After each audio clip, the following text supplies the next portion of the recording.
अस्सलाम वालेकुम, बिस्मिल्लाहिर्रहमानिर्रहीम। तो शुक्राने की नमाज़ क्यों पढ़ी जाती है और कब पढ़ी जाती है? जी हाँ, बहुत सारे लोगों का सवाल होता है कि शुक्राने की नमाज़ किस तरह से पढ़ी जाती है और कब पढ़ते हैं, क्यों पढ़ते हैं?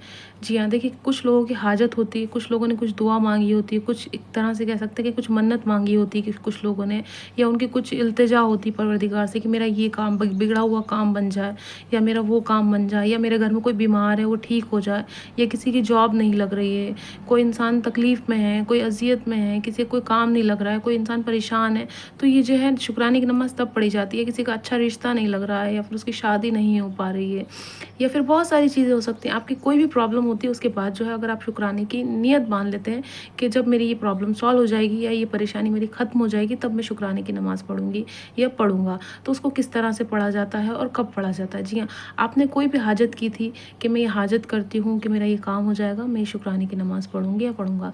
तब उसके बाद जब वो आपका काम हो जाता है, उसके बाद आप शुक्राने की नमाज़ पढ़ते हैं।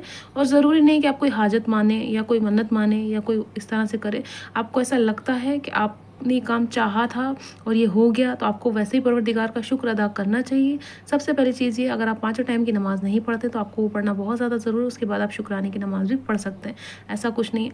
आपके दिल को खुशी हुई, आपका कोई बिगड़ा हुआ काम बन गया, आपने कोई मन्नत नहीं मानी, कोई भी दुआ नहीं मानी थी, कोई दुआ नहीं माँगी थी या कुछ भी नहीं माँगा था, आपको कोई बिगड़ा हुआ काम बन जाता है, या आपकी कोई परेशानी सॉल्व हो जाती है, या आप किसी तकलीफ़ से निकल जाते हैं, किसी अज़ियत से निकल जाते हैं, या बहुत बड़ी प्रॉब्लम थी कुछ, उससे आप निकल गए हैं और आपका मन कर रहा है, आपका दिल कह रहा है कि मुझे शुक्र भेजना चाहिए परवरदिगार का। तो शुक्राने की नमाज़ का मतलब है परवरदिगार का शुक्र भेजना, जो कि हम नॉर्मली भेजते रहते हैं। पर अब हमारे दिल को खुशी हुई किसी चीज़ को लेके, है ना? किसी के पास औलाद नहीं थी, किसी की शादी नहीं हो रही थी, किसी के साथ कोई तकलीफ़ थी, कोई परेशानी थी, कुछ भी हो सकता है, कोई एक ऐसी चीज़ नहीं, नेक चीज़।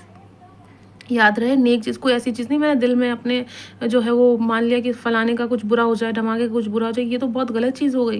ये चीज़ नहीं होनी चाहिए। जी हाँ, शुक्राने की नमाज़ तब नहीं पढ़ी जाएगी, परवरदिगार आपसे खुश नहीं होगा, आपके काम बिगड़ने लगेंगे।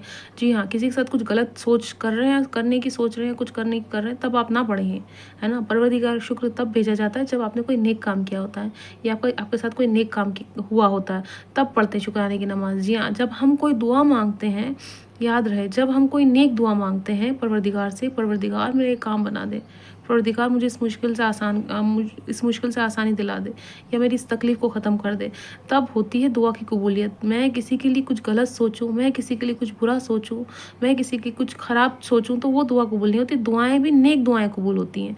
दुआ जो कबूल होती है वो नेक दुआएँ कबूल होती हैं। हर दुआ कबूल नहीं होती किसी को अगर आपको किसी ने परेशान किया है, जी हाँ, अगर आप किसी से परेशान हैं, उसने आपको बहुत तकलीफ़ दी, बहुत अज़ियत दी, और आप ये दुआ माँगते हैं कि परवरदिगार इसको मेरी रास्ते से दूर कर दे, इसको जो है मेरी इससे दूरी करवा दे, या जो भी कुछ होता है, चीज़ें होती हैं, परवरदिगार कोई रास्ता निकाले या कुछ, तब भी हो सकती हैं कबूल। जब आप सच में परेशान हैं, आप सच में तकलीफ़ में, आपको सच में किसी ने परेशान किया या तंग किया, तब हो सकता है ये काम। जी हाँ, तो शुक्राने की नमाज़ तभी पढ़ी जाती है जब आपका दिल बहुत ज़्यादा खुश होता है, आपके बिगड़े हुए काम बन जाते हैं। तो उसको किस तरह से पढ़ते हैं? 2 रकात होती है शुक्राने की नमाज़, आप कभी भी पढ़ सकते हैं, जिस वक़्त आपका काम बन जाए। इसमें कोई टाइम नहीं है, आप ज़ोहर के बाद पढ़ लें, असर के बाद पढ़ लें, मगरिब के बाद पढ़ लें, इशा के बाद पढ़ लें, किसी भी वक़्त पढ़ सकते हैं आप शुक्राने की नमाज़। शुक्राने की नमाज़ इसी तरह से होती है। जी हाँ, इसका कोई वक़्त नहीं है, कोई वक़्त मुकर्रर नहीं है कि आपको इसी वक़्त पढ़ना है। आप रात में पढ़ लें, दिन में पढ़ लें, दोपहर में पढ़ लें, शाम में पढ़ लें, किसी भी टाइम पढ़ सकते हैं। पढ़नी कब है आपको? जब आपके कोई नेक काम बन जाए, आपकी कोई हाजत है, आपकी कोई दुआ है, आपकी कोई तमन्ना है, आपकी कोई मन्नत है, वो पूरी हो जाए। जिनके पास घर नहीं, बहुत सारे लोग चाहते हैं कि उनके पास घर मिल जाए, उनको घर हो जाए, घर का इंतज़ाम हो जाए, तो उसके लिए भी होती है शुक्राने की नमाज़। और कोई इंसान बीमार है, आपने किसी के लिए दुआ माँगी, परवरदिगार इसकी बीमारी ठीक कर दे, उसके बाद में जो है 2 रकात शुक्राने की नमाज़ पढ़ूँगी। या कोई इंसान परेशान हाल में वो माँग रहा है, कुछ बच्चे स्टूडेंट हैं वो भी माँग सकते हैं कि भाई मेरा ये एग्ज़ाम है, फलाना एग्ज़ाम है, ढमाका एग्ज़ाम है, उससे मेरा क्लियर हो जाए, या मेरा एग्ज़ाम है मैं पास हो जाऊँ, तब भी शुक्राने की नमाज़ पढ़ सकते हैं। उसके बाद आपको पढ़ना ज़रूर है। अगर आपने अपने दिल में नियत कर ली है, आपने हाजत कर ली है कि मैं नमाज़ पढ़ूँगी या पढ़ूँगा, उसके बाद आपको पढ़नी है। आप भूलना नहीं है, आपको, आप याद रखना, आपको भूलना नहीं है। तो अगर आप भूल जाते हैं तो आपको याद रखना है कि आपको पढ़नी है हर हाल में, भूलना नहीं है। अगर आपने अपने दिल में ये तहिया कर लिया है, दिल में आपने ये ठान लिया था कि मैं शुक्राने की नमाज़ पढ़ूँगी या पढ़ूँगा, तो आपको पढ़नी ही पढ़नी है हर हाल में। फिर उसको छोड़े ना, उसको जो है भूल ना जाए। ये नहीं कि काम बन गया तो आप भूल गए, नहीं, ऐसा नहीं करना है।